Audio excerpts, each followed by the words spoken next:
Kryetari I Komunës së Prizrenit Shoqir Totaj sot ka pritur ambasadorin e Luksemburgut në Kosovë, ekselencën e tij Erik Diec. Me këtë rast, kryetari Totaj tha se me ambasadorin e kemi një mik të vjetër dhe sot para se të shkojmë në promovimin e sallës koncertale, biseduam edhe për shumë bashkëpunimet tona, tha kryetari Totaj. Ambasadorin e Luksemburgut e kemi mik të vjetër, edhe ka shpesh prezant, por po ashtu këta janë të njoftën që japin shumë donacione, shumë sponsorizime, edhe sot kanë ardhur me një qëllim. E kanë sponsorizu ndërtimin e sallës për koncerte në shkollë të muzikës. Për me bë me standarde akustike që nxënësit e shkollës muzikës me pas mundësi me performu aty. Po paraprakisht, si miq të vjetër që jemi u takuam këtu, bisedum për atë rast, bisedum edhe për bashkëpunime të tjera.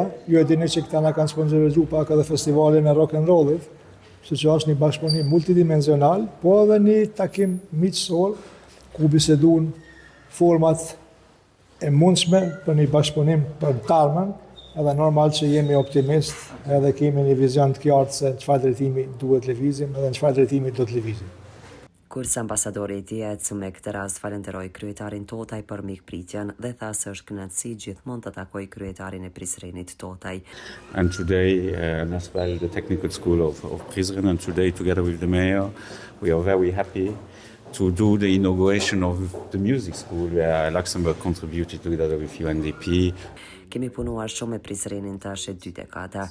Jemi këtu për të përuruar sot investimin tonë në shkollën e muzikës, por bashkëpunimi ynë është edhe në sfera të tjera. Kryetari Totaj tashmë është njëra nga pikat referente të çmuara, sidomos nga ambasadorët e akredituar në Kosovë.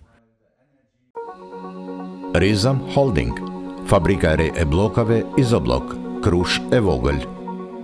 Me Izoblok ndërto dhe për pompa mos harxho. Ndërto me Izoblok të ri, 25-she.